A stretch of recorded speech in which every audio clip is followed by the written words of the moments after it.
Baik, Bapak Ibu Saudara, mari kita bersama-sama melihat satu kebenaran firman Tuhan. Ya, tema kita hari ini adalah berhala di dalam hati. Kita baca bersama-sama Bapak Ibu Saudara. Yeskiel pasal 14 ayat 1 sampai 8. Saya membaca ayat ganjil, Bapak Ibu membaca ayat genap. Demikian seterusnya sampai ayat yang ke-8. Sesudah itu datanglah kepadaku beberapa orang dari tua-tua Israel dan duduk di hadapanku. Maka datanglah firman Tuhan kepadaku. Hai anak manusia, orang-orang ini menjunjung berhala-berhala mereka dalam hatinya dan menempatkan di hadapan mereka batu sandungan yang menjatuhkan mereka ke dalam kesalahan. Apakah aku mau mereka meminta petunjuk daripadaku? Oleh sebab itu berbicara kepada mereka dan katakan, beginilah firman Tuhan Allah. Setiap orang dari kaum Israel yang menjunjung berhala-berhalanya dalam hatinya dan menempatkannya di hadapan batu sandungan yang menjatuhkannya ke dalam kesalahan, lalu datang menemui Nabi, aku, Tuhan sendiri akan menjawab dia oleh karena berhala-berhalanya yang banyak itu, Supaya aku memikat hati kaum Israel yang seluruhnya sudah menyimpang daripadaku dengan mengikuti segala berhala-berhala mereka.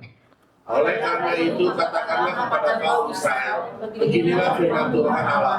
Bertobatlah dan berpalinglah dari berhala-berhalamu dan palingkanlah mukamu dari segala perbuatan-perbuatanmu yang kecil. Karena setiap orang baik dari kaum Israel maupun dari orang-orang asing yang tinggal di tengah-tengah Israel, yang menyimpang daripadaku dan menjunjung berhala-berhalanya dalam hatinya, dan menempatkan di hadapannya batu sandungan, yang menjatuhkannya ke dalam kesalahan, lalu datang menemui Nabi untuk meminta petunjuk daripadaku baginya. Aku, Tuhan sendiri, akan menjawab dia. Aku sendiri akan menentang orang itu, dan aku akan membuat dia menjadi lambang dan kiasan dan menyelenyapkannya dari tengah-tengah umatku. Dan kamu akan mengetahui bahwa akulah Tuhan. Bapak Ibu Saudara, satu kali ada seorang anak yang senang main ketapel. Lalu kemudian saudara tanpa sengaja, anak itu tarik ketapel, celetuk, kena TV mamanya. Ketika kena TV mamanya langsung bilang begini, aduh, TV mama kenapa ini? Siapa yang main ketapel? Siapa yang bikin TV mama pecah? Lalu kemudian saudara anak ini pegang ketapelnya ditaruh di belakang, lalu kemudian dibilang begini, bukan aku mah, aku enggak kok mah, aku enggak kok.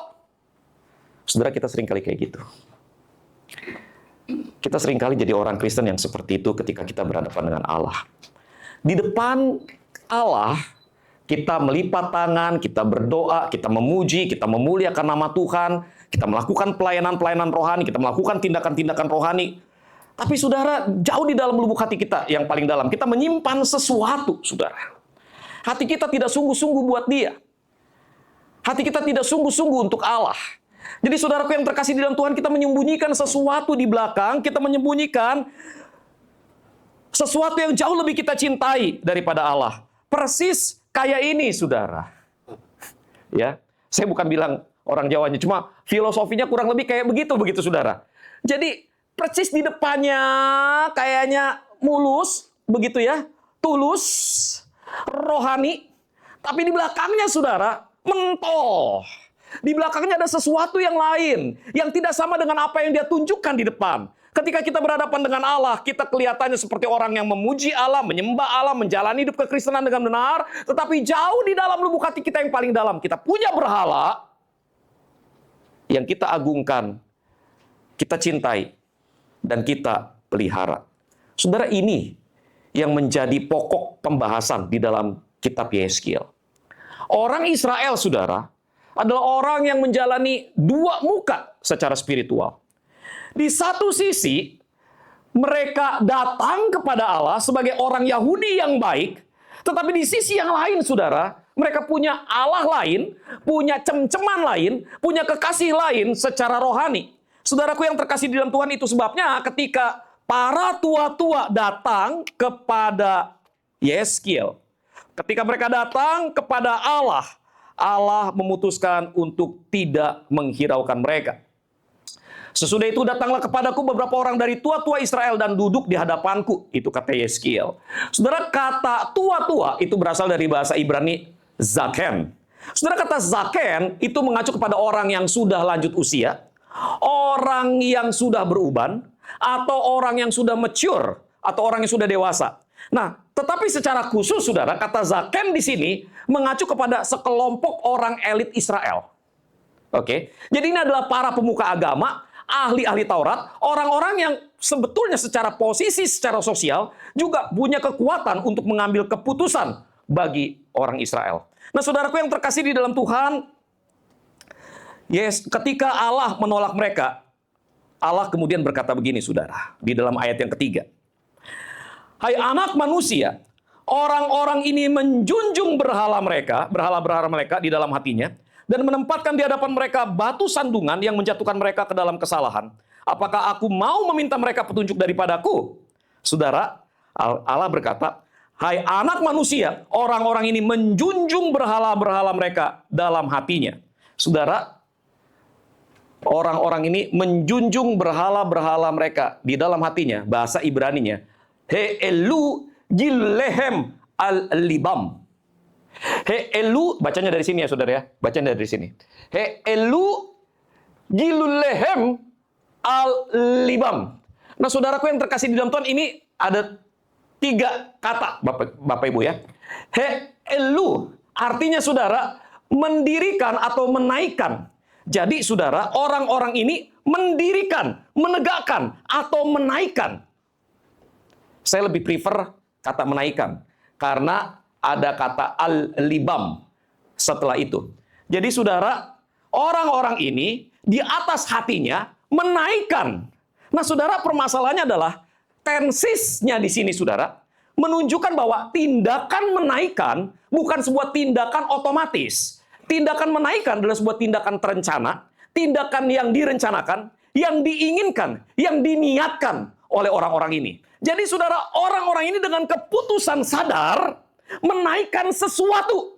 Nah, apa yang dinaikkan saudara? Yang dinaikkan adalah Giluleihem. Nah, kata saudara, kata Giluleihem adalah kata yang sangat kasar. Bukan berhala seharusnya terjemahannya. Cuma di LAI diterjemahkan dengan berhala. Sebetulnya terjemahan aslinya harusnya kotoran. Maaf ya saudara ya. Maaf ya. Aduh, masuk TV nasional. AI itu saudara maksudnya. Penting ya. AI. Gitu. Ya. Itu maksudnya gitu saudara. Kotoran manusia, feses saudara. Jadi saudara lihat ya. Allah ketika bicara tentang berhala, sesuatu yang dicintai oleh manusia lebih daripada Allah, Allah menyebutnya itu adalah AI. Allah menyebutnya feses. Allah menyebutnya kotoran. Jadi saudara, kata yang sangat kasar digunakan. Mereka mendirikan, mereka menaikkan kotoran. Kotoran kemana saudara dinaikinnya? Ke al-libam. Al-libam berasal dari bahasa Ibrani hati atau leb. Nah saudara, kata leb itu adalah pusat, menurut konsep orang Yahudi, hati adalah pusat keberadaan manusia. Jadi saudara, hati adalah tempat di mana kehendak, emosi, akal budi seseorang ada. Saudara makan pakai mulut. Tapi yang dorong saudara makan apa? Keinginan. Ada di mana? Hati. Saudara yang bujangan, ngelihat ini satu cewek namanya Maimunah. Saudara tertarik sama dia, saudara ingin menikahi dia. Saudara, proses itu dimulainya dari mana? Hati. Saudara ngelihat pekerjaan. Saudara bilang pekerjaan ini tidak menyenangkan. Saudara memutuskan keluar dari pekerjaan itu. Keputusan itu datang dari mana? Dari hati. Dengan kata lain, saudara, segala sesuatu yang dilakukan oleh tubuh wadahmu, datangnya dari hatimu. Datangnya dari lebmu. Leb ini adalah pusat dari segala kehidupanmu. Jadi saudara, ketika Allah berkata bahwa mereka mendirikan atau menaikkan kotoran ke atas hati, maka Allah sebetulnya sedang berkata begini, bahwa dengan sadar, dengan keinginan penuh, dengan keputusan mutlak, mereka menaikkan kotoran ke dalam pusat hidup mereka sendiri. Jadi saudara, berhala itu tidak lagi berupa patung di kuil, tetapi sesuatu yang masuk ke dalam pusat kehidupan. Halo? Ada gak sih orang yang di rumahnya ada patung berhala, tapi hatinya nggak pernah betul-betul tertuju pada berhala itu? Almarhum papa mertua saya, mama mertua saya itu, di rumah Jambi itu ada tempat sembayangan. Ya. Tapi itu disentuhnya juga nggak setahun sekali kali ya, Pi. Disentuhnya nggak setahun sekali begitu loh Bapak Ibu Saudara. Kayak dia boleh ada, dia juga boleh nggak ada, begitu. Ya lewat-lewat begitu aja. Hatinya kagak ke situ gitu Bapak Ibu Saudara. Jadi yang namanya berhala bukan sesuatu yang ada di depan mata kita. Yang namanya berhala itu adalah sesuatu yang dinaikkan ke dalam hati kita. Itu problemnya begitu saudara. Sehingga kemudian berhala itu tidak harus berupa wujud fisik, patung ini, patung itu. Enggak. Sesuatu yang ada di dalam hati kita menggantikan Allah, itu berhala, saudara. Jadi saudara, buat Allah itu adalah kejijikan. Dan kita perhatikan di sini, bahwa ketika berhala itu masuk ke dalam pusat pikiran kita, dia akan menguasai seluruh aspek kehidupan kita. Saudara, almarhum Timothy Keller, ini adalah orang yang mempengaruhi, orang ini saudara adalah orang yang mempengaruhi gerakan City to City. Ya, City to City adalah organisasi para church yang memberkati gereja kita, saudara. Ya, kalau nggak ada City to City, saya nggak ketemu sama Pastor Arthur.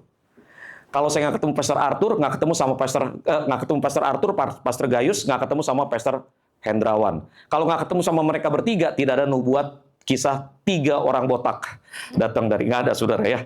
Jadi saudara ketemu sama mereka baru ada Fun Church, begitu saudara. Nah, City to City sangat dipengaruhi oleh Timothy Keller. Timothy Keller berkata begini, saudara. We think that idols are bad things, but that is almost never the case. Kita selalu berpikir bahwa berhala adalah sesuatu yang buruk, tapi it is not the case. Bukan masalah baik atau buruknya. The greater the good. Semakin baik sesuatu, the more likely we are to expect that it can satisfy our deepest needs and hope. Semakin besar sesuatu, semakin kita berharap bahwa sesuatu itu bisa memuaskan kebutuhan dan harapan kita terdalam. So it is not about good or bad, that good. Oke, ini sesuatu berbicara tentang sesuatu yang kita harapkan memuaskan kebutuhan kita yang terdalam. Anything can serve as a counterfeit God. Segala sesuatu bisa menjadi Allah palsu. Jadi nggak ngomong tentang berhala, saudara, nggak ngomong tentang patungnya, enggak.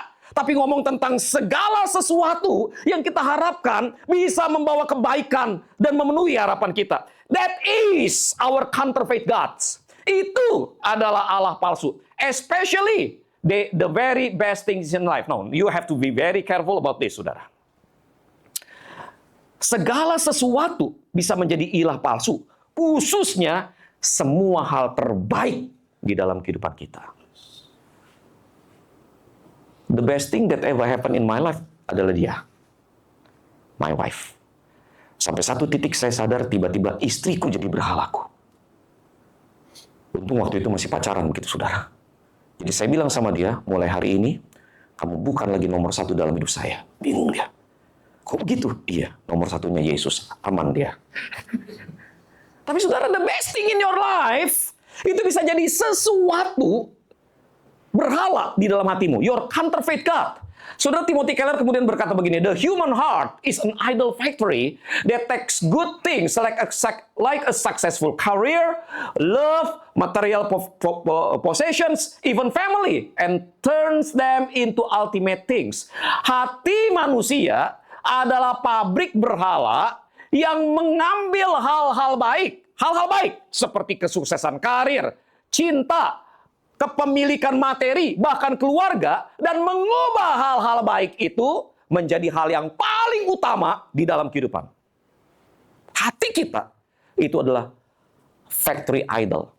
Hati kita memproduksi berhala, saudara. Sehingga hal-hal yang baik, yang tadinya harmless, tidak berbahaya, berubah menjadi sesuatu yang sangat utama. Our hearts, they divide them as the center of our lives. Hati kita mengilahikan mereka. Now, that is very strong words. Sebab saudara begini, di Fun Church, saya ngobrol sama anak-anak saya. Menurutmu kenapa mamamu fanatik Fun Church? Karena saudara, istri saya 24 tahun bersama dengan saya. 24 tahun ya. 2005, sekarang 2025, 20 tahun, 24 tahun betul. 24 tahun bersama, istri saya tuh jadi murid saya. Belajar ini, belajar itu. Beberapa kali dengerin YouTube channel begitu, saudara ya. YouTube channel pendeta ini, doktor ini, orang ini. Terus saya bilang sama dia, kayaknya gue udah pernah ajarin lu ini dah. Padahal saya S1 udah ajarin ini. Saya orang yang nggak pernah berhenti belajar. Jadi saudara, apa yang para teolog itu ngomong, saya udah pernah ngomong sama dia. Tapi saudara, yang membuat dia fanatik dengan Fun Church adalah bukan apa yang saya ajarkan, tetapi apa yang jadi tujuan utama dari Fun Church. Tujuan utama dari Fun Church adalah agar setiap anggota jemaat mengalami Kristus. Nah, pertanyaannya, Mengapa mengalami Kristus itu penting? Sebab dengan melalui mengalami Kristus, kita mencapai tujuan tertinggi spiritualitas. Apa itu tujuan tertinggi spiritualitas? Oh, tujuan tertinggi supaya setiap orang jadi hamba Tuhan, jadi majelis, begitu. Enggak, saudara. Karena banyak hamba Tuhan juga jatuh dalam dosa, majelis juga bisa gagal, malah jadi sebutannya manusia jelmaan iblis, begitu, saudara. Oke ya. Kalau di HKBP namanya sing tua, ya, namanya sing tua, begitu, saudara. Dan sing iki ya tua tenanan, begitu jadinya. Tua oke, older but wiser. Kadang-kadang seperti itu, saudara. Dengan kata lain, posisi rohani tidak menentukan kerohanian. So, what is the goal of your spirituality? The goal of your spirituality is to experience Christ. Kenapa penting mengalami Kristus? Sebab dengan mengalami Kristus, kau menjadi semakin menyerupai Kristus. Menjadi semakin menyerupai Kristus artinya apa? Deification. Menjadi ilahi di dalam diri kita. Hakikatnya nggak berubah, tetap manusia biasa. Tetapi kita menjadi semakin menyerupai Kristus. Now, that is what we call deification. Menjadi seperti Allah. Itu yang benarnya, saudara. Nah, masalahnya adalah hati kita deify them.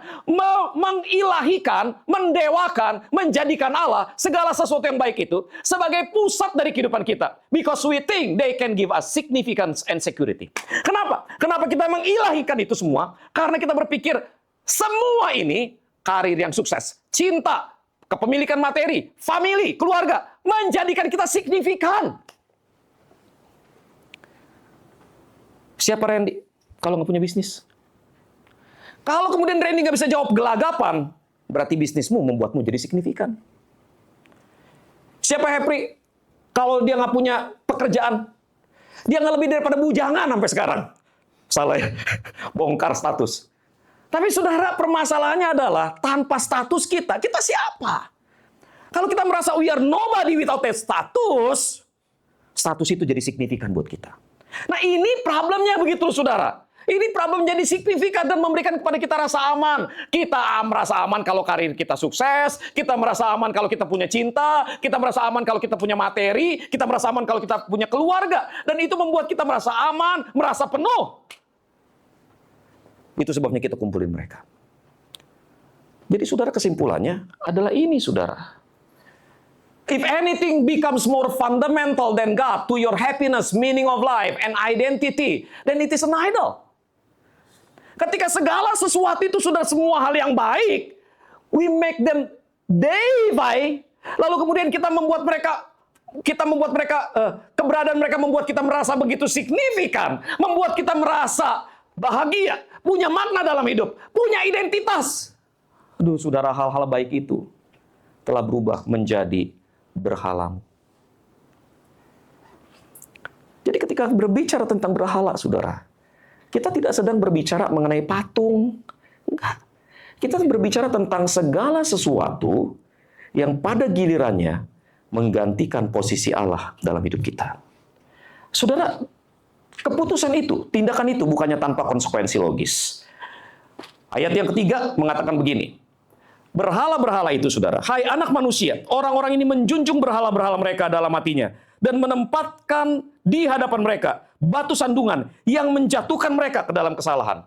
Kata kesalahan, saudara, berasal dari bahasa Ibrani, avon.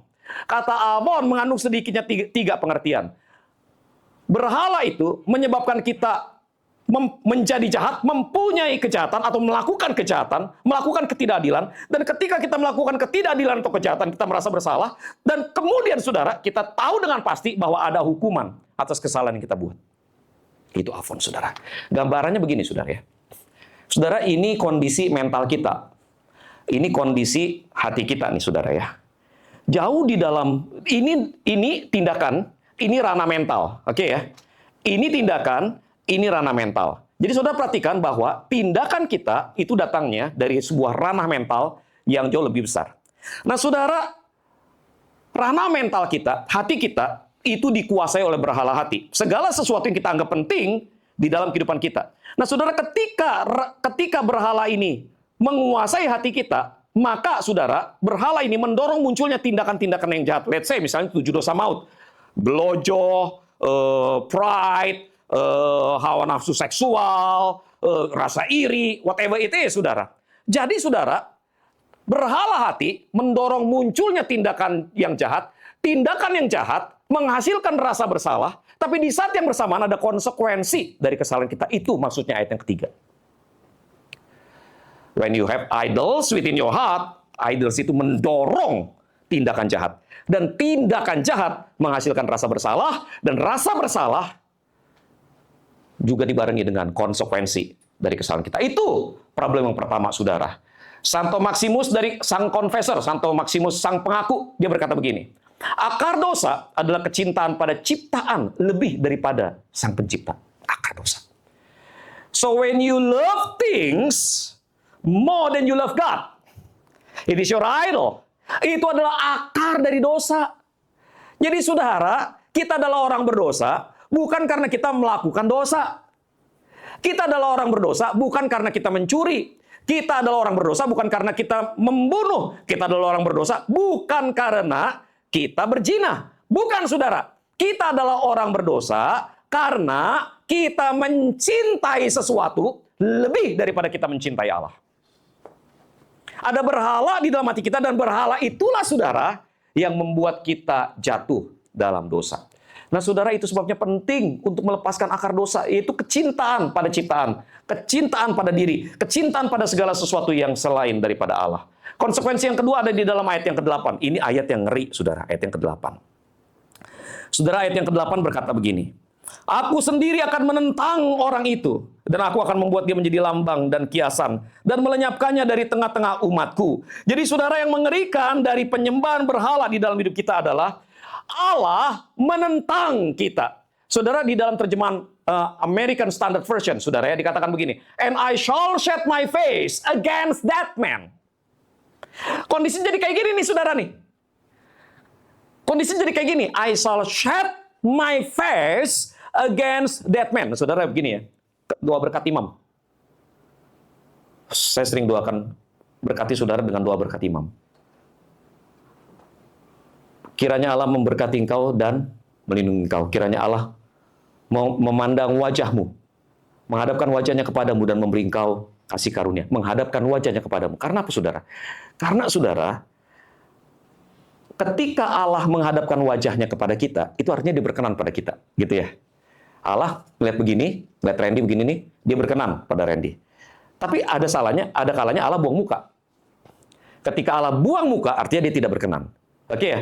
Tapi ini problemnya adalah kalimatnya, I shall set my face against them. Kenapa begitu, saudara? Karena posisi hati manusia itu udah ngelawan Allah, udah membenci Allah, tidak menginginkan Allah. Dia ngelawan Allah, maka Allah menghadap dia nggak.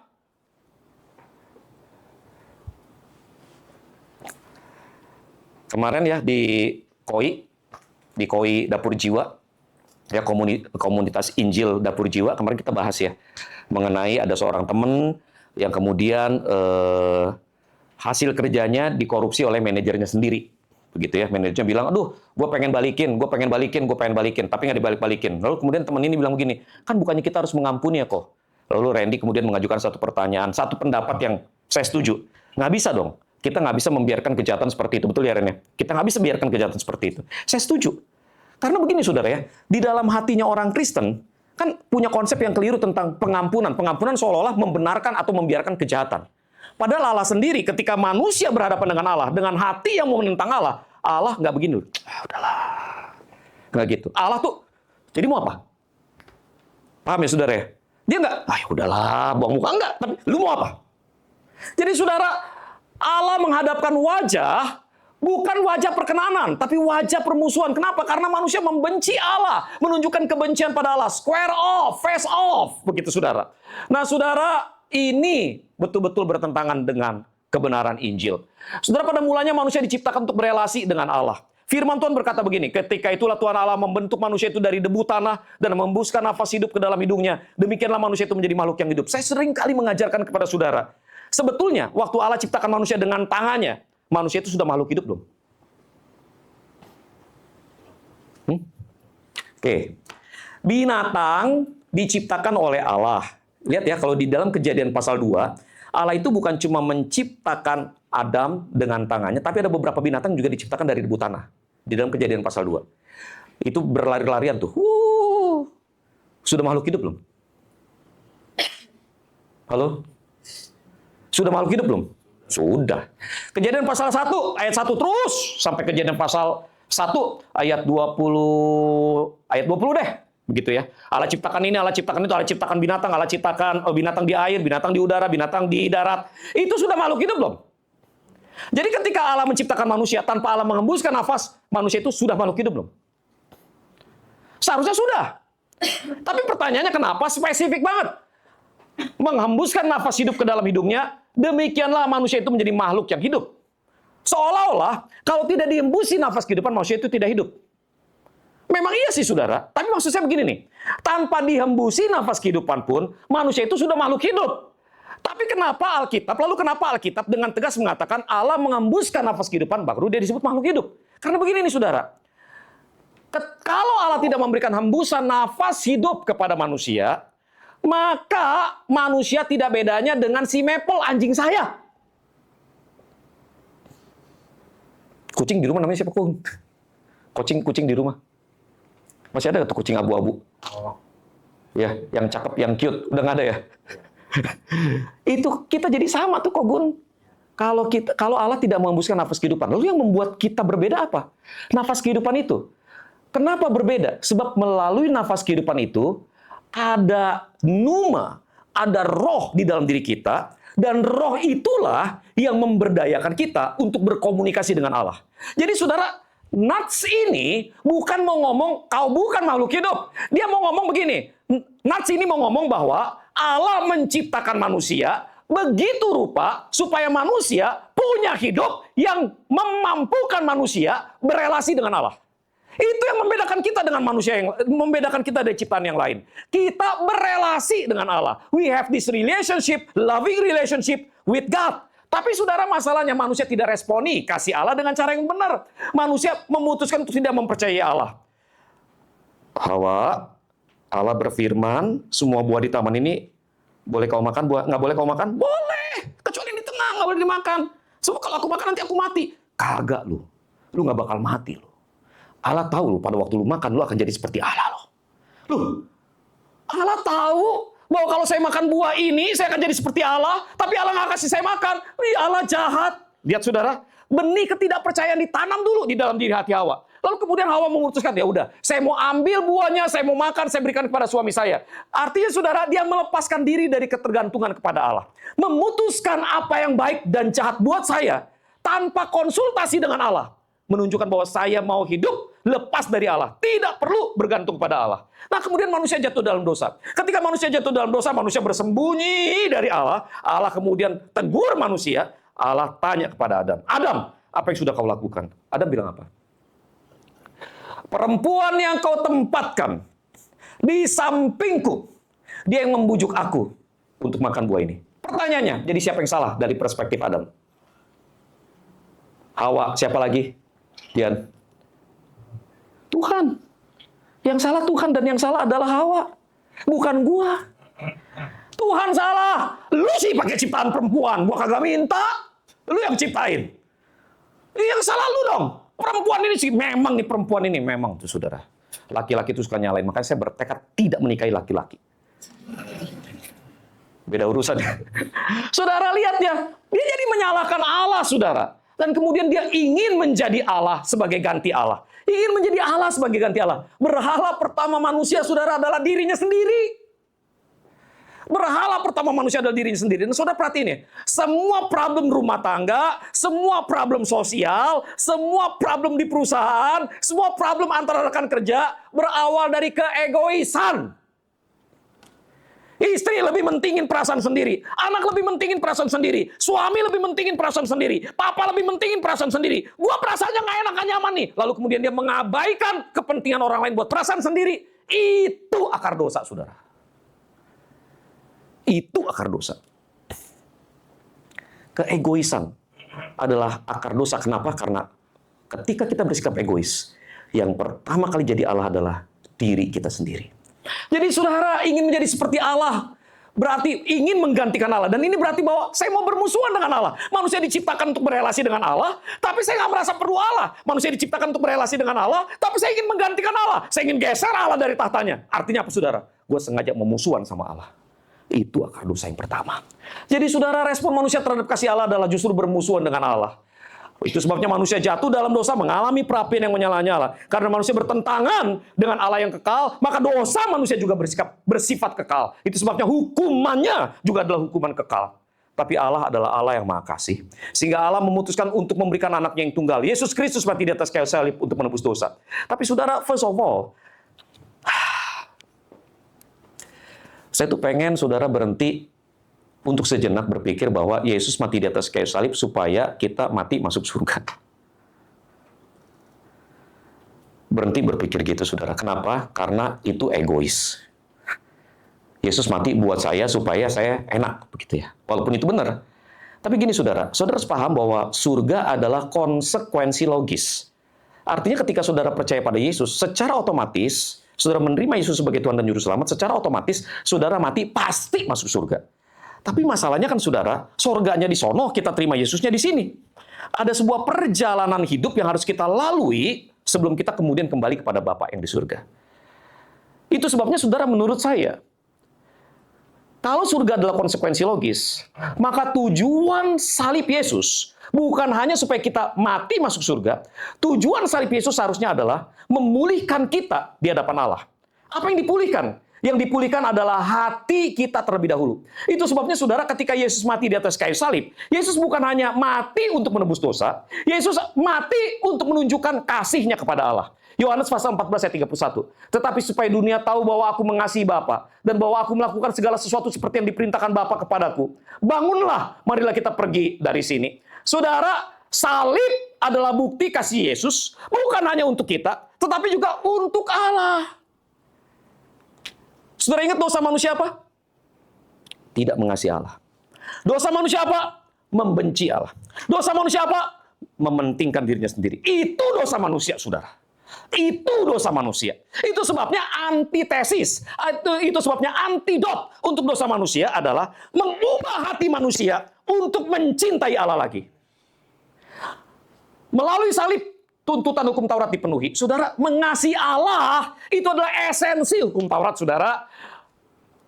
Guru, hukum manakah yang terutama dalam hukum Taurat? Jawab Yesus kepadanya. Kasihilah Tuhan Allahmu dengan segenap hatimu, dan dengan segenap jiwamu, dan dengan segenap akal budimu. Itulah hukum yang terutama dan yang pertama. Seluruh hukum Taurat, intinya adalah mengasihi Tuhan Allahmu dengan segala totalitasmu. Amin ya saudara ya. Dengan kata lain, seluruh hukum Taurat bertentangan dengan esensinya manusia. Apa esensi manusia? Mencintai diri sendiri. Manusia mencintai diri sendiri, tapi dapat hukum harus mencintai Allah dengan totalitas dirinya. Nyambung nggak? Nggak nyambung. Jaka sembung bawa golok, nggak nyambung golok. Oke? Manusia itu sebabnya dikatakan manusia tidak mungkin mentaati hukum Taurat. Bukan nggak. Jadi gini, 10 hukum Taurat, jangan ada padamu Allah lain di hadapanku, jangan membuat bagimu patung untuk disembah, jangan menyebut nama Tuhan Allahmu dengan sembarangan, ingat dan kuduskanlah hari Sabat, hormatilah ayahmu dan ibumu, jangan membunuh, jangan berzina, jangan mencuri, jangan mengucapkan saksi dusta, jangan mengingini milik sesamamu. Lalu kemudian orang muda yang kaya itu, pemimpin muda yang kaya itu datang pada Yesus. Yesus berkata, lakukan seluruh hukum Taurat. Pemimpin muda itu bilang apa? Aku sudah melakukan itu sejak dari masa mudaku. Oh, kalau kamu mau sempurna, jualah seluruh harta milikmu dan ikutlah aku. Dia sedih karena hartanya banyak. Saudara, lalu dia pergi meninggalkan Yesus. Dia tidak mengikuti Yesus. Saudara tahu isunya di sini? Inti hukum Taurat bukan jangan membunuh, jangan mencuri, jangan berzina, jangan mengucapkan saksi dusta, jangan mengingini milik sesamamu. Bukan itu intinya. Intinya adalah, mampukah kau mengasihi Allah dengan totalitas dirimu? Kalau kau ingin mengasihi Allah dengan totalitas dirimu, kau harus meninggalkan apapun yang kau cintai dan belajar mencintai Allah. Itu intinya, saudara. Itu sebabnya Paulus katakan nggak ada orang yang bisa diselamatkan karena melakukan hukum Taurat. Karena esensinya, walaupun lu bisa taat 5-5 ini, kalau lu tidak mencintai Allah, kau tetap tidak melakukan hukum Taurat. Masalahnya memang manusia nggak bisa. Karena di dalam hatinya udah korup, di dalam hatinya udah hancur, di dalam hatinya udah jatuh dalam dosa. Secara natural, kita ini udah busuk di dalamnya. Saudara, waktu saya tinggal di Kelapa Gading, saudara ya. Ngontrak rumah di Kelapa Gading. Kan saya dulu kontraktor, saudara. Kemana-mana ngontrak gitu maksudnya. Di Kelapa Gading itu, rumah kami itu ada pohonnya, pohon belimbing. Itu pemilik rumah wanti-wanti, Pak, jangan ditebang pohonnya ya, biarinin aja dia berbuah. Buahnya manis kok, katanya begitu. Beneran, saudara, berbuahnya sering dan buahnya manis-manis. Aduh, Senang tuh saya tuh ya. Berbuahnya sering, berbuahnya manis-manis. Tapi saudara, lama-lama bosan juga ya metik-metikin buah. Bosan gue metikin buah. Nggak lama, buahnya berbuah, jatuh sendiri. Kepuk, kepuk, kepuk. Gua kumpulin tuh buah. Habis gua kumpulin tuh buah, saya cuci, saya bersihin, terus saya potongin. Waktu saya potongin, saya lihat di dalamnya ada ulet. Gua kumpulin sekeranjang tuh yang jatuh-jatuh tuh, Ria. Kumpulin sama Koko. Potong, pasti ada ulet. Potong, ada ulet. Semua buah yang gua kumpulin, buah jatuh yang gua kumpulin, itu ada uletnya. Nah, waktu itu saya punya ART, asisten rumah tangga orang Batak. Jadi dia keluar begini. Kenapa nyamang? Inilah inang. Saya ambil buah, saya potong, di dalamnya ada ulat. Memangnya begitu nyamang, katanya. Memang begitunya belimbing itu. Kalau dia jatuh, itu di dalamnya pasti ada ulat. Dia bilang begitu. Masa iya inang? Masa begitu? Harus percaya ya, karena dia kan dari kampung. Dia lebih tahu buah daripada gua. Dia bilang begini, betul nyamang, ayo coba kita keluar, katanya. Saya keluar dari dapur, saya lihat. Dia tunjuk begitu. Tuh Amang lihat, katanya. Itu tuh yang paling tinggi, warnanya udah, buahnya begitu gede, udah coklat kebakar matahari, tetap nggak jatuh-jatuh. Bener juga ya. Saya kemudian iseng pakai ini. Pakai apa? Galah. Jatuh, potong. Nggak ada uletnya. Jadi buah belimbing itu jatuh karena ada uletnya. Nggak ada uletnya dia nggak jatuh. Jadi buah belimbing yang dibawa itu memang udah rusak di dalamnya. Saudara itu orang yang jatuh dalam dosa. Bukan karena saudara melakukan dosa. Saudara adalah orang yang jatuh dalam dosa karena memang dosa bibitnya sudah ada di dalam diri kita. Kita itu udah rotten. Kita udah busuk di dalamnya. Jadi bagaimana orang yang busuk di dalamnya, busuk karena mencintai dirinya sendiri, busuk karena mengilahikan dirinya sendiri, bisa mentaati hukum Taurat yang memerintahkan untuk mencintai Allah dengan totalitas diri kita. Nggak mungkin. Itu sebabnya Yesus mati di atas kayu salib. Dan Yesus mati di atas kayu salib untuk membuktikan bahwa dia mencintai Allah dan mencintai kita. Kabar baiknya adalah begini, saudara. Ketika kita percaya pada Yesus, kita terhisap dalam kematian dan kebangkitan Yesus. Sehingga saudara, semua kebaikan, semua amal ibadah, segala sesuatu yang Yesus lakukan, diimpartasikan menjadi milik kita. Dan dosa kita diambil oleh Yesus untuk ditanggung di atas kayu salib. Nah, saudara, kita mengalami kelahiran baru. Yeskiel 11 ayat 19-20 katakan begini. Aku akan memberikan mereka hati yang lain dan roh yang baru di dalam batin mereka. Juga aku akan menjauhkan dari tubuh mereka hati yang keras dan memberikan mereka hati yang taat, supaya mereka hidup menurut segala ketetapanku dan peraturan-peraturanku dengan setia. Maka mereka akan menjadi umatku dan aku akan menjadi Allah mereka. So guys, nih, lihat urutannya. Kau bisa menjadi umat Allah dan Allah bisa menjadi Allahmu karena kau mentaati seluruh peraturan Allah. Kau hidup menurut segala ketetapan dan peraturan Allah dengan setia. Tapi supaya kau bisa hidup dengan segala ketetapan dan peraturan Allah dengan setia, Allah harus memberikan kepadamu hati yang baru. Jadi bukan karena lu pindah agama jadi Kristen, bukan karena lu pindah gereja, dari gereja seberang ke gereja sini. Lalu kemudian saudara, bukan karena kau rajin beribadah, maka kau disebut umat Allah. Bukan, kau disebut umat Allah karena kau punya hati yang baru. Hati yang baru itu datangnya dari mana? Dari keterhisapanmu kepada Yesus. Ketika kau percaya pada Yesus, kau terhisap ke dalam kematian dan kebangkitannya. Kau diciptakan menjadi ciptaan baru. Kelahiran baru adalah pembaharuan permanen atas roh kita. Lalu kemudian saudara, pembaharuan roh kita atau pembaharuan hati adalah pemulihan tahta Allah di dalam diri kita, di mana Kristus hadir dan bertahta menjadi Allah dan pemuas hati kita. Jadi saudara, ketika Allah menyelamatkan kita, dia melahirbarukan kita, hati kita diperbaharui supaya hati kita menjadi tempat yang layak di mana Yesus bertahta. Sehingga dengan demikian saudara, orang yang lahir baru artinya dia adalah orang yang hatinya menjadi tahta Yesus. Itu sebabnya saya kalau ditanya begini, Ko Jim, orang lahir baru bisa gak jatuh dalam dosa? Bisa. Tapi bisa gak dia berkubang di dalam dosa? Enggak. Kenapa? Karena hatinya udah diperbaharui. Hatinya menjadi tahta Yesus. Nah, saudaraku yang terkasih di dalam Tuhan, pembaharuan terjadi ketika kita percaya pada Yesus. Dan pembaharuan menuntut kita, saudara, untuk mempersembahkan hati kita seutuhnya kepada Allah. Saudara nonton Odysseus? Troy? Yang main saudara saya, satu bapak beda emak, Brad Pitt. Belum nonton. Saudara, di dalam film itu adalah film yang judulnya diambil dari Homer, tulisan Homer, kalau nggak salah judulnya Ilias atau Odysseus, saudara bercerita tentang bagaimana Yunani berusaha untuk menaklukkan Troya. Saudara, peperangan antara Yunani dengan kota Troya, benteng yang kuat, itu telah berlangsung selama 10 tahun. 10 tahun berperang, tidak ada hasil, Troya tetap nggak bisa ditembus, saudara. Akhirnya, saudara, pahlawan-pahlawan seperti Achilles, tolong, Achilles itu pahlawan Yunani ya, bukan merek ban. Oke, Achilles dan Odysseus kemudian sudah berpikir gimana caranya supaya bisa masuk ke dalam kota Troya. Karena Troya nggak bisa dihancurin dari depan, maka dia harus dihancurin dari dalam. Gimana caranya? Mereka mikir, keluar satu strategi, saudara. Strateginya apa? Mereka rame-rame meninggalkan pantai.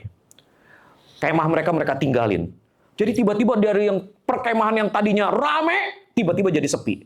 Kapal mereka hilang. Jadi kemudian orang-orang Troya dari atas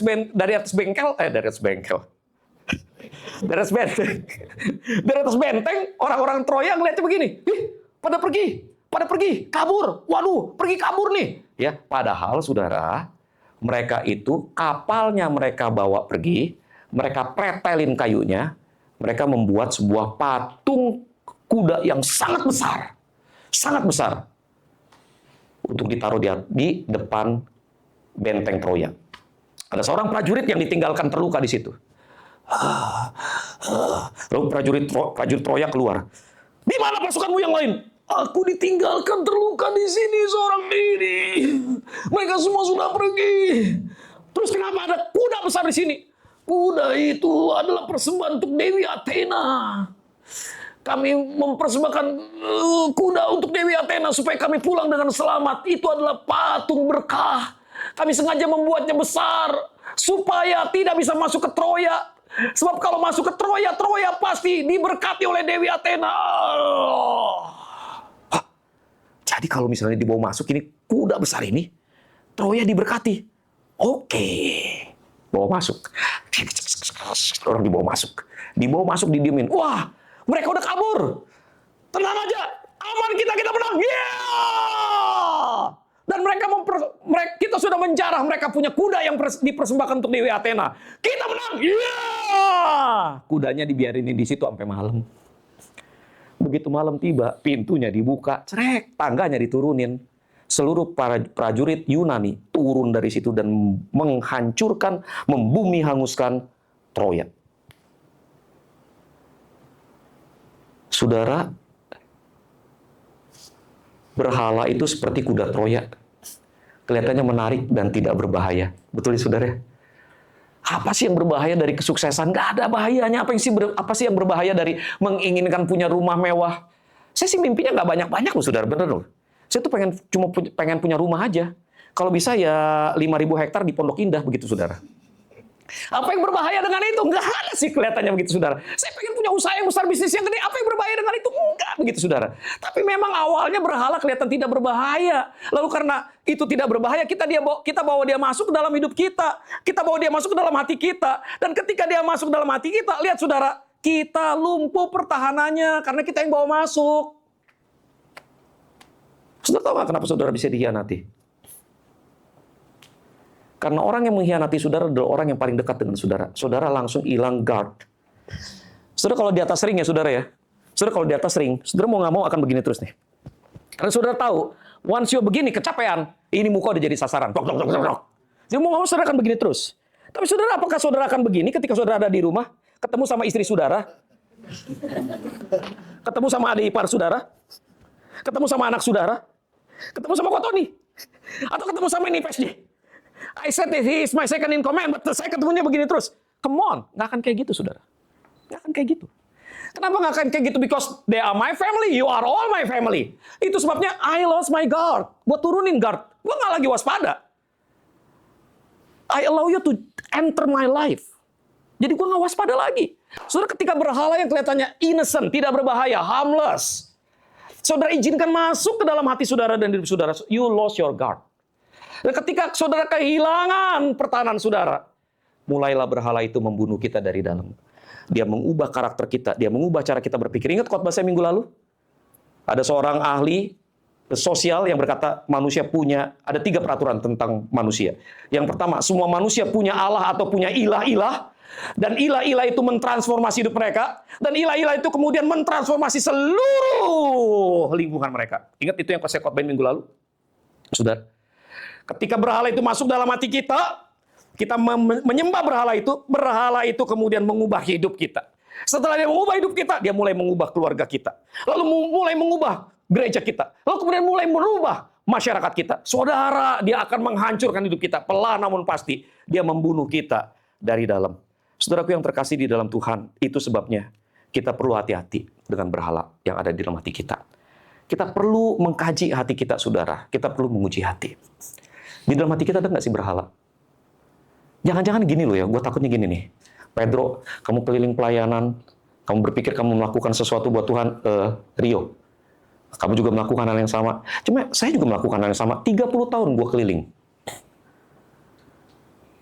Setiap tahun, saya pasti ke Medan, minimal 1 kali. Ke Medan mesti 2 kali dalam setahun. Minimal itu 1 kali. Saya khotbah di hadapan, setiap kali pulang khotbah, kami satu tim hitung, berapa jiwa yang dengar Injil dari mulut kami. 30.000 orang. Dalam trip 1 minggu, kami udah berkhotbah kepada 30.000 orang. Saya pernah masuk ke pedalaman Kalimantan, saudara. Saya pernah menempuh masa perjalanan yang sulit. Persis kayak Indiana Jones. Saya pernah khotbah di Singkawang, saudara. Ketika khotbah tiba-tiba, wah, itu panggungnya digoyang. Di bawah panggung ada nenek-nenek dukun baca mantra. Nenek-neneknya ditanya, toto hilang. Jadi asap. Saudara, kalau saya cerita sama saudara pengalaman saya 12 tahun, saudara pikir saudara lagi nonton cerita negeri dongeng, saudara. Saya bilang sama keluarga saya, gue tuh pelayanan ya, nggak ada kebanggaannya. Karena di dalam pelayanan 30 tahun itu, nggak ngebangun sebuah gereja, nggak ngebangun rumah sakit, gue nggak punya monumen, tapi gue punya cerita banyak. Dan kelihatannya luar biasa kalau diceritain. Hebat ini, gembala gue ini, hebat pengalaman banyak. Tapi hey, yakin nggak kita lakukan itu buat Tuhan? Bener gak kita lakukan itu buat Tuhan? Bener gak kita sungguh-sungguh mengasihi Allah ketika kita kelihatannya melayani Tuhan? Saudara, apa yang berbahaya dengan orang Kristen yang datangnya dari daerah kantong Kristen? Kamu Batak? Batak nggak? Batak.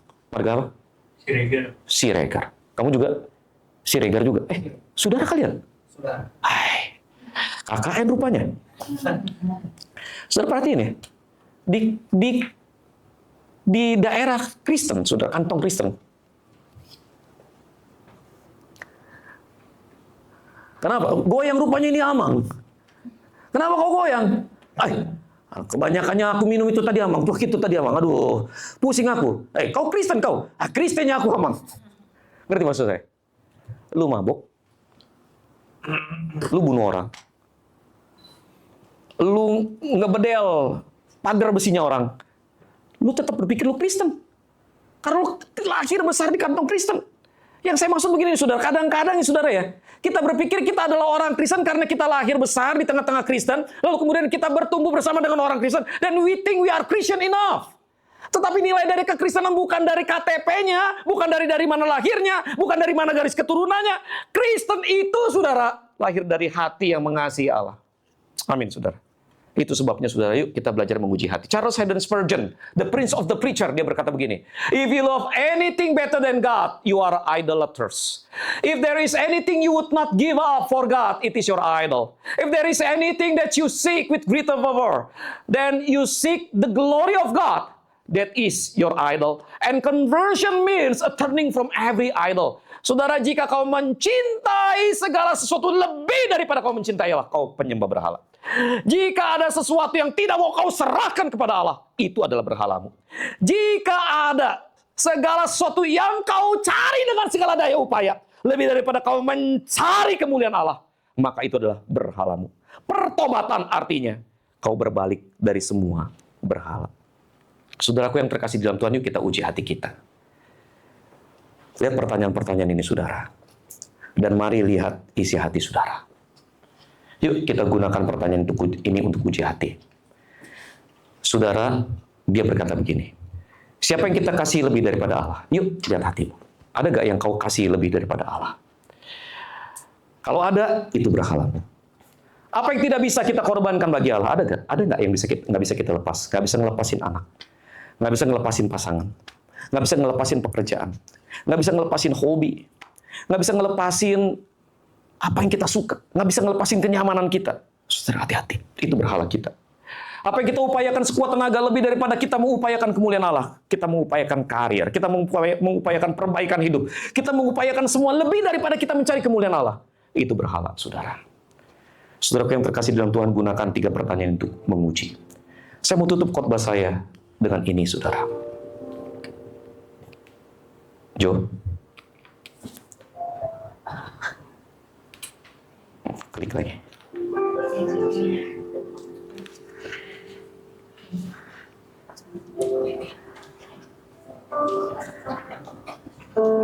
Saudara, saya mau tutup khotbah saya dengan ini, saudara. Satu kali, seorang pendeta yang bernama Donald Gray Barnhouse. So this is true story ya, saudara ya. Donald Gray Barnhouse berkhotbah di sebuah gereja yang bernama 10th Presbyterian Church atau Gereja Presbyterian ke-10. Setelah dia selesai berkhotbah, datang seorang gadis cantik menghampiri dia, menjumpai dia. Dia bilang begini, "Pastor, I want to counsel." Saya mau konseling. Pendetanya bilang, karena dia habis nyalamin, tunggu sebentar ya, kita jalan ke pinggir. Dia jalan ke pinggir sebelah sini. Udah nyalamin, dia jalan ke pinggir, lalu kemudian dia tanya, "What can I do for you?" Dia bilang begini, "Pastor, saya pengen jadi artis terkenal di Broadway. Saya pengen naik ke atas panggung, naik ke teater, dan saya ingin jadi artis terkenal. Tapi saya juga mencintai Yesus. Cuma saya nggak mau melayani Yesus dulu, Pastor, sebelum saya jadi terkenal." Saudara, Barnhouse, pendeta Barnhouse, kemudian dia mengambil kunci rumah dari kantongnya. Dia ajak perempuan itu ke samping gereja, lalu kemudian di situ kan ada kotak surat begitu ya, saudara. Kotak suratnya dia baret. Setelah dia baret, dia bilang begini, "Sesungguhnya Allah akan membawamu menuju ke tempat tujuanmu. Dia akan menjadikanmu terkenal.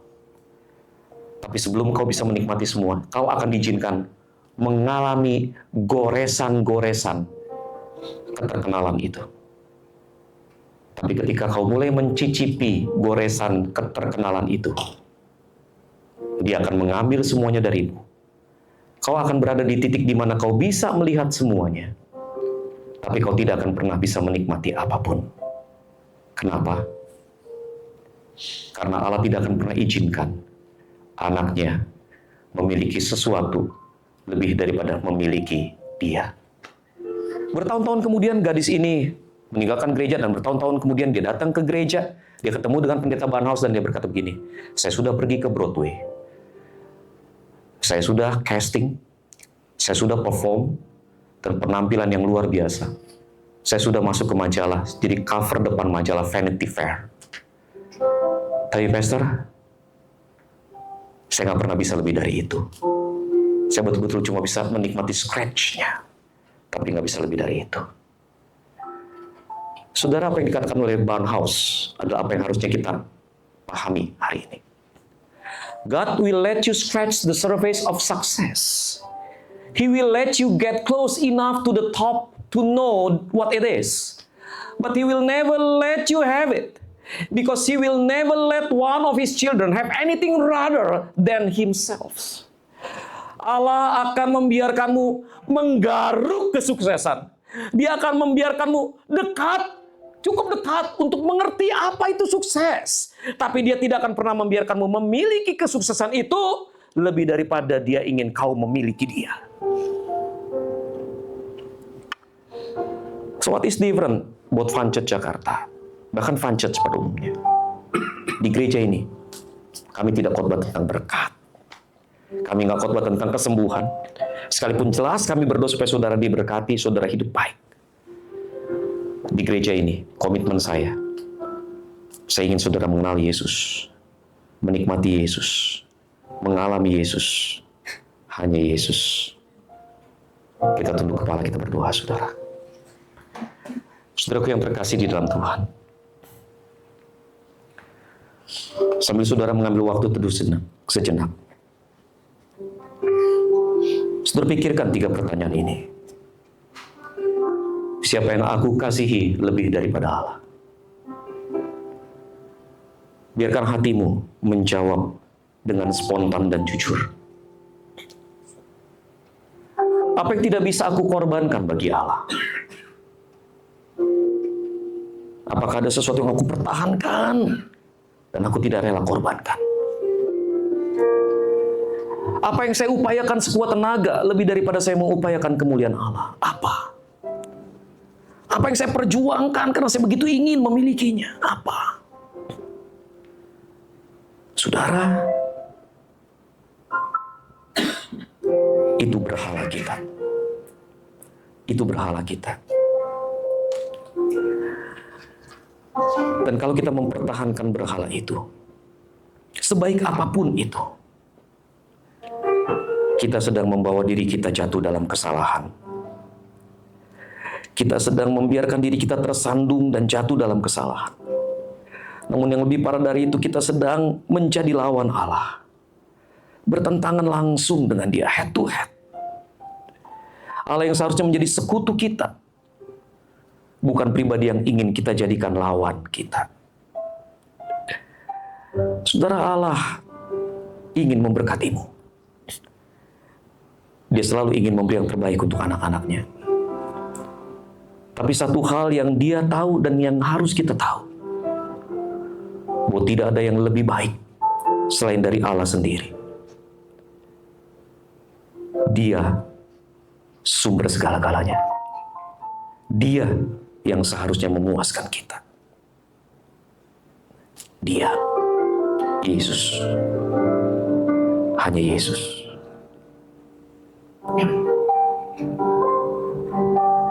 Saudara, saat ini saya beri kesempatan saudara berdoa secara pribadi. Tidak ada altar call, tidak ada bangkit berdiri, tidak ada letakkan tangan kanan, tidak ada. Tapi saudara punya waktu sesaat untuk meletakkan kembali berhala saudara di bawah kaki Tuhan. Untuk melepaskan berhala yang selama ini mengikat hatimu. Letakkan di bawah kaki Tuhan dan ambil satu komitmen. Tuhan, sekalipun saya mungkin tidak bisa lepas sama sekali dari apa yang mengikat saya, komitmen saya hari ini adalah,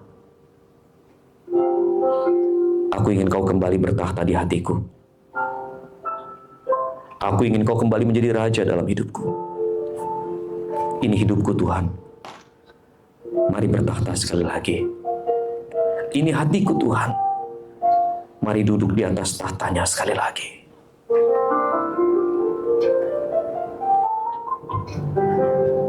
Bapa yang baik, pagi hari ini hamba-Mu berdoa mohon belas kasihan Tuhan. Hamba-Mu berdoa ya Tuhan supaya kami semua boleh menjadi orang-orang yang mengasihi Allah lebih daripada apapun. Kami boleh menjadi orang-orang yang memuja-Mu, memuji-Mu, meninggikan Engkau lebih daripada apapun. Kami boleh menjadi orang-orang yang mengasihi-Mu dengan segenap hati, segenap jiwa, segenap akal budi, dan dengan segenap kekuatan kami. Tuhan, tolong kami mencintai-Mu, menginginkan-Mu, dan tidak lagi yang lain. Tolong kami bisa percaya bahwa sekalipun kami melepaskan semuanya, kami tidak pernah kehilangan yang terbaik, sebab kami memiliki yang terbaik, yaitu diri-Mu sendiri. Tuhan tolong supaya di gereja ini kami boleh menjadi penyembah-penyembah yang demikian. Tuhan tolong. Ini seru doa dan permohonan kami Bapa. Di dalam nama Yesus kami berdoa. Amin.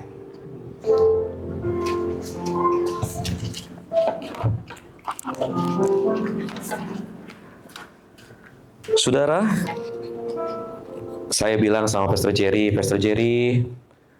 saya selalu pengen dari awal sampai habis kalau warta saya yang mau bawain, gitu ya. Hari ini warta bantu cek. Ya, warta. Oh, thank you-nya sudah muncul. Terlambat thank you-nya. Iya. Oke. Saudara, terima kasih buat kehadiran saudara pada hari ini. Thank you ya. Udah pada datang. Saya kaget ngeliat kamu. Soalnya saya pikir si An yang datang. Enggak ya. Oke. Saudara, kalau saudara pergi ke Jawa, lalu kemudian saudara makan mie kuning begitu ya, sama mas-mas yang di pinggir jalan itu, pakai gerobak begitu ya, pabriknya di sini. Ya, kalau saudara pernah makan makaroni,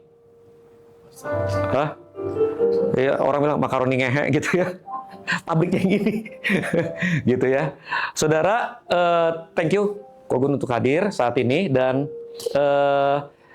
bagi saudara yang belum punya tempat beribadah yang tetap, kami menyambut saudara untuk bisa beribadah bersama-sama dengan kita. Saudara silakan mengisi nge-scan di sini, lalu kemudian saudara bisa mengisi formnya. Saudara nanti akan mendapatkan merchandise dari kami. Jangan diganti dulu, Ceh. Saudara, pertanyaan Randy itu mengganggu saya sampai hari ini. Jadi pertanyaan, udah ada gereja, kenapa harus buka gereja lagi? Inti pertanyaannya begitu, dan itu ngeganggu banget. Karena Kogun dan saya ini kan, kami berteman keluarga dengan keluarga cukup lama, begitu ya. Kogun juga tahu saya keliling-keliling aja udah cukup begitu loh. Udah happy saya keliling-keliling. Terus kenapa harus buka gereja? Saudara, ketika buka gereja, saya kemudian memutuskan bahwa di gereja ini, saya harus kembali mengajak jemaat masuk ke dalam berita yang sesungguhnya. Paulus katakan begini, semua yang aku upayakan dengan sekuat tenaga adalah memberitakan Kristus. Jadi memberitakan Kristus adalah apa yang aku lakukan dengan sekuat tenaga. Jadi di gereja ini, saudara, apapun beritanya, Kristus menjadi pusat. Amin, saudara. Dan tujuan akhirnya saya cuma mau saudara mengalami Yesus. Saudara coba begini semuanya. Begini semua, saudara. Oke, bukan dada-dadain saya, tapi saudara bisa rasakan angin di antara tangan saudara? Bisa? You don't see it, but you can feel it. Saya ingin saudara mengalami Yesus sampai ke level itu. You don't see it, but you can feel it. You don't see Him, but you can feel Him. You feel Him that deep, until you can say to others that I see Him. Kau mengalami Dia begitu dalam, sampai kau bisa bilang, saya ngeliat Dia. Saya ngeliat Dia. Kau jalan perjalanan di mana day by day, every day, kau melihat tiang awan, tiang api dalam hidupmu. Kau nggak perlu tanya pendetamu, kau nggak perlu minta doa pendetamu. Walaupun saya senang ditanyai, saya senang mendoakan saudara. Tapi saudara punya kehidupan rohani, di mana saudara berjalan seperti saudara dipimpin tiang awan dan tiang api. Saudara, apa kesamaan saya dengan pendeta Yakub Trihandoko adalah begini, saudara. Ketika kami memimpin sebuah gereja, dan ketika kami ditanya, tahun ini mau kemana? Reaksi fisik kami adalah begini.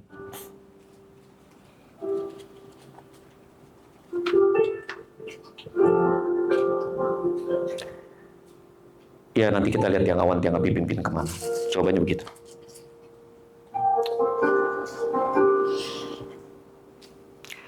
Dia memimpin kita. Dia ada, dia hadir, dia memimpin kita. Dan itu yang saya ingin saudara alami. Saudara, di gereja ini, saya ingin saudara mengalami pemulihan. Kita ini orang-orang terluka, saudara. Kita dilukai pasangan, kita dilukai orang yang kita percaya, kita dilukai dunia ini, kita dilukai bisnis kita ditipu kanan dan kiri. Semakin gede bisnisnya, semakin banyak yang bohongin kita, saudara. Kita orang terluka. Saya ingin gereja bukan cuma jadi tempat saudara datang tiap hari Minggu lalu kemudian saudara pulang. Saya ingin saudara punya keluarga di sini. Saya ingin saudara mengalami pemulihan di sini. Berulang kali saya katakan, pertumbuhan rohani berjalan berbanding lurus dengan pemulihan emosi. Alami Yesus yang menjamah hatimu yang terluka. Amin ya saudara ya. Saudara, gereja ini akan sangat ketat soal doktrin. Tapi gereja ini juga akan berusaha untuk membuat kita menjadi orang-orang yang bersuka cita. Gereja ini nggak modern, saudara. Gereja ini akan selalu kembali pada yang kuno. Itu sebabnya nama gereja kita seperti yang oleh Oma Awi sampaikan ya. Gereja Karedok. Gereja Karedok. Gereja karismatik reform ortodok. Ya, ntar habis itu nanti PSJ akan buka gereja sendiri namanya gereja ketoprak.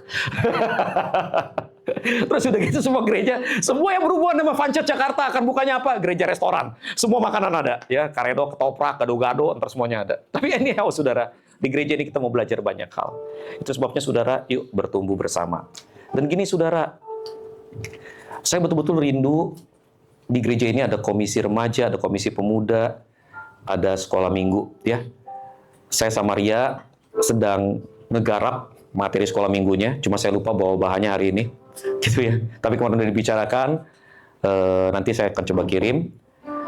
Saya dan Pastor Jerry sudah bicara, kita akan segera akan ada komisi remaja youth ya, kita akan ada itu. Jadi nanti mungkin paling cepat 2-3 bulan ke depan, tapi paling lambat itu awal tahun. Nanti awal tahun Erlin, Joshua itu udah nggak bergabung sama kita di sini. Erlin dan Joshua akan ibadah di ruang sebelah dalam format yang berbeda. Atau alternatif keduanya adalah semuanya ibadah sama-sama, semua ibadah sama-sama, tapi nanti Erlin, Joshua itu punya koinya sendiri, komunitas Injilnya sendiri. Joan, Abner itu juga punya komunitasnya sendiri, begitu ya. Dan yang usianya dewasa itu mungkin nanti kayak Happy, Diana itu akan punya komunitas sendiri, gitu ya. Kalau kamu mau ikut, sangat welcome. 2 orang ini, saudara ya, sama-sama penggemar angkat beban, gitu, saudara. Kita ngelihat muka mereka penuh dengan beban masalahnya. Nah, saudara, itu tentang kita, gitu ya.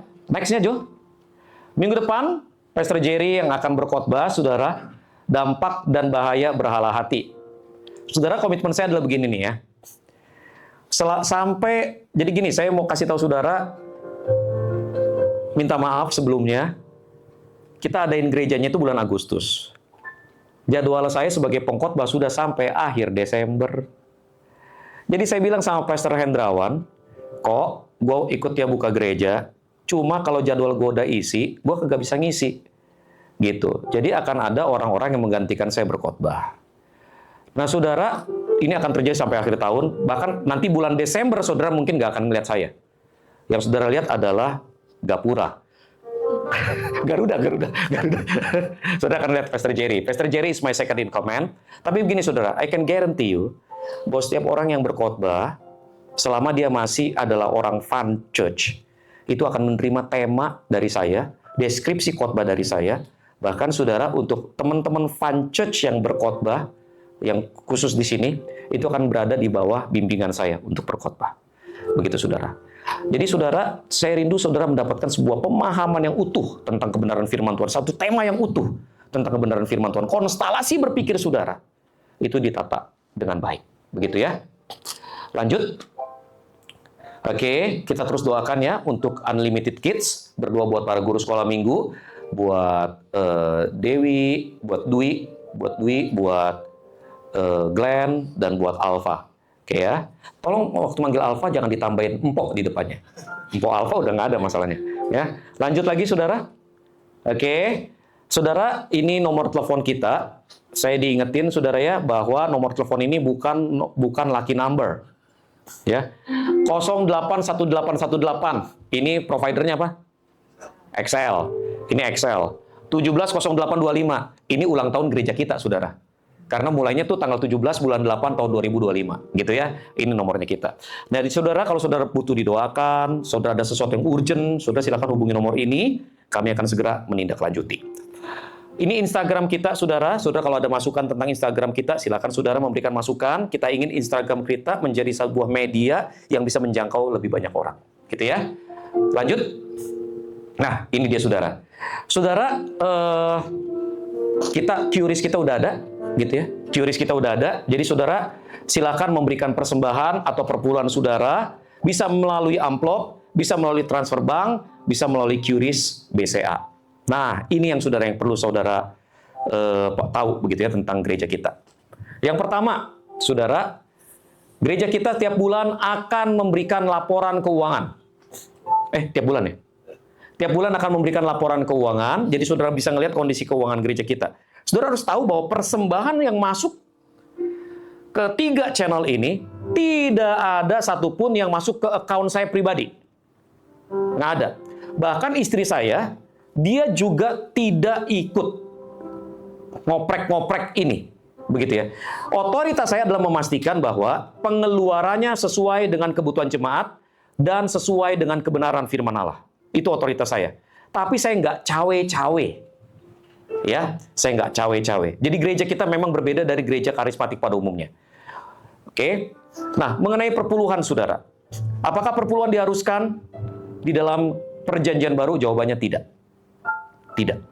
Ya, itu sebabnya kami tidak encourage saudara, tidak dorong-dorong, tidak nyumpain saudara kalau saudara tidak memberikan perpuluhan. Kalau tidak memberi perpuluhan, maka belalang pelahap akan melahap hartamu. Gua nggak akan begitu gitu saudara, karena memang nggak begitu diajarin oleh Alkitab. Tidak begitu pewahyuannya, tidak begitu kebenarannya, begitu ya saudara ya. Perpuluhan saudara akan digunakan untuk membiayai ini. Ya, membiayai fasilitas yang saudara nikmati. Perpuluhan saudara akan digunakan untuk menolong fakir miskin, janda-janda, anak yatim piatu. Perpuluhan saudara akan digunakan untuk memperluas kerajaan Allah. Saya dan Pastor Jerry beberapa hari apa? Yang ketemu sama manajer Senin ya. Saya dan Pastor Jerry Senin ketemu sama manajer apartemen. Dan kami mengajukan proposal, mengajukan 3 permintaan. Yang pertama, kami minta izin untuk kerjasama di gym. Nanti Sean akan saya utus melatih kickboxing dan Muay Thai di sana. Yang kedua, kami minta izin setiap Sabtu pagi akan ada Tai Chi di depan. Sabtu pagi akan ada Tai Chi di depan. Tapi mereka kompromi mintanya Minggu pagi. Minggu pagi berarti gue jam 6 udah di sini kayaknya, jangan-jangan. Tai Chi dulu, habis itu baru pelayanan. Kita nggak tahu. Yang ketiga, kita akan mengadakan seminar-seminar yang memberdayakan untuk seluruh warga apartemen. Itu sebabnya Sabtu kemarin saya ketemu dengan Pastor Edi, lalu kemudian kami bahas apa yang akan kita lakukan bersama. Bagaimana caranya kita memberdayakan ekonomi jemaat, bagaimana caranya kita menjadi berkat buat warga apartemen, seminar macam apa yang kita mau adakan, pelatihan macam apa yang kita mau berikan secara cuma-cuma, saudara. Tapi pertanyaannya, ada yang gratis gak di dunia ini? Nggak ada. Pastor Edi nggak minta bayaran, saya nggak minta bayaran, tapi pembicara lain mungkin akan minta bayaran. Uangnya dari mana? Gereja yang akan membiayai. Gitu saudara. Itu sebabnya perpuluhan saudara akan dipakai seluas-luasnya untuk memenangkan jiwa-jiwa di tempat ini. Itu sebabnya saudara, yuk berpartisipasi bersama-sama untuk membangun pekerjaan Tuhan. Ada lagi, Ceh? Oke, yuk semuanya bangkit berdiri saudara. Kita sama-sama baca ini 3 kali saudara ya. 3 kali. Oke. 1, 2, 3. This is stop. Fun Church Jakarta. Baru this is our church, this is our home. Ready? 1, 2, 3. Ya. Fun Church Jakarta. This is our church, this is our home. Kedua kali. Fun Church Jakarta. This is our church, this is our home. Ketiga kali. Fun Church Jakarta. This is our church, this is our home. Oke, saudara. Mari kita bersama-sama berdoa, saudara. Bapa Surgawi, kami datang menghadap tahta suci-Mu. Mengucap syukur buat kesempatan untuk terlibat di dalam ibadah dan pelayanan hari ini. Tuhan, tolong kami meluruskan hati. Tolong kami membenahi motivasi. Sehingga di dalam hati kami tidak ada kekasih hati yang lain selain dari Allah sendiri. Izinkan kami ya Tuhan, sekali lagi mengembalikan segala kemuliaan kepada Allah. Izinkan kami ya Tuhan untuk sekali lagi menaikkan puja dan puji kepada Allah. Biarlah ya Tuhan nama-Mu semakin besar, Kau semakin ditinggikan, sementara kami menjadi semakin kecil dan tidak terlihat. Tuhan, hamba-Mu berdoa buat setiap orang yang sudah terlibat di dalam pelayanan, buat pemimpin pujian, buat pemusik, buat yang berada di multimedia. Tuhan, hamba-Mu berdoa supaya Tuhan memberkati apa yang mereka sudah kerjakan. Memakai apa yang mereka kerjakan untuk mendatangkan kemuliaan bagi nama-Mu dan memberkati jiwa-jiwa. Jemaat Tuhan yang sudah hadir beribadah bersama-sama dengan kami serahkan ke dalam tangan Tuhan. Kami rindu ya Allah supaya jemaat Tuhan benar-benar boleh melihat pertolongan Tuhan di dalam kehidupan mereka. Persembahan yang sudah mereka berikan ya Tuhan, Tuhan balas berkati. Tuhan buka tingkap-tingkap langit, Tuhan curahkan berkat. Tuhan campur tangan di dalam kehidupan mereka. Namun lebih dari itu ya Tuhan, ajar jemaat Tuhan untuk mempersembahkan yang terbaik yang mereka punya, yaitu hati dan hidup mereka sendiri. Terima kasih Bapa. Ajar kami yang menerima persembahan itu untuk mengelolanya dengan bertanggung jawab. Tuhan berkati senantiasa. Tuhan, rencana kami untuk memberkati warga apartemen dan warga perumahan kami serahkan ke dalam tangan-Mu. Tuhan, buka hati setiap pihak yang berotoritas. Tuhan, hancurkan segala penghalang. Tuhan, tolong kami menempuh perjalanan ini untuk memenangkan banyak jiwa dan memuliakan nama Tuhan. Kami rindu ya Tuhan supaya setiap orang tahu, setiap warga apartemen dan warga perumahan tahu, di sini nama Tuhan ditinggikan, di sini nama Tuhan diagungkan, di sini nama Tuhan dimuliakan. Di sini setiap orang mengalami perjumpaan kembali dengan Yesus. Terima kasih Bapa. Dan Tuhan, sebentar kami akan kembali ke rumah kami masing-masing. Tuhan tolong kami, supaya kami benar-benar boleh mencintai hanya Engkau. Tuhan tolong kami, supaya kami bawa pulang Yesus bersama dengan kami di hati kami. Tuhan tolong kami. Terima kasih Bapa. Saudaraku yang terkasih di dalam Tuhan, mari kita kembali ke rumah kita masing-masing dengan membawa berkat yang dari Tuhan. Angkatlah kedua tanganmu meminta dan terimalah berkat yang dari Tuhan. Tuhan memberkati engkau dan melindungi engkau. Tuhan menyinari engkau dengan wajahnya dan memberi engkau kasih karunia. Tuhan menghadapkan wajahnya kepadamu dan memberi engkau damai sejahtera. Mulai dari sekarang sampai Maranatha, Tuhan Yesus datang kembali untuk yang kedua kalinya, menjemput kita ke kasih hatinya. Kemuliaan bagi Tuhan. Kemuliaan bagi Tuhan di tempat maha tinggi. Kau Raja diagungkan dan dipuji. Datanglah kerajaan, jadilah kehendak-Mu.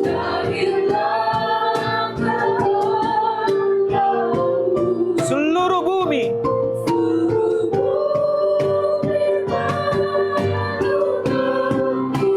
kemuliaan bagi Tuhan. Sekali lagi, kemuliaan bagi Tuhan. Kemuliaan bagi Tuhan di tempat maha tinggi. Kau Raja diagungkan dan dipuji. Datanglah Tuhan, datanglah kerajaan. Jadi kehendak-Mu ya Tuhan, kehendak-Mu. Seluruh bumi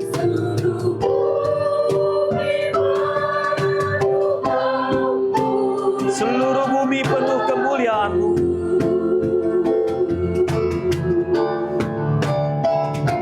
Seluruh bumi penuh kemuliaan-Mu.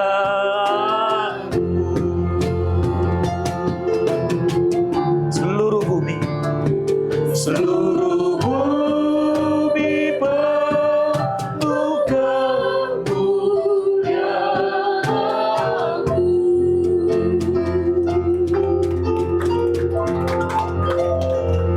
Ibadah selesai, saat teduh, silakan berdoa secara pribadi, silakan duduk. Selamat hari Minggu. Silakan. Shalom Tuhan, selamat hari Minggu. Tuhan Yesus memberkati kita semua.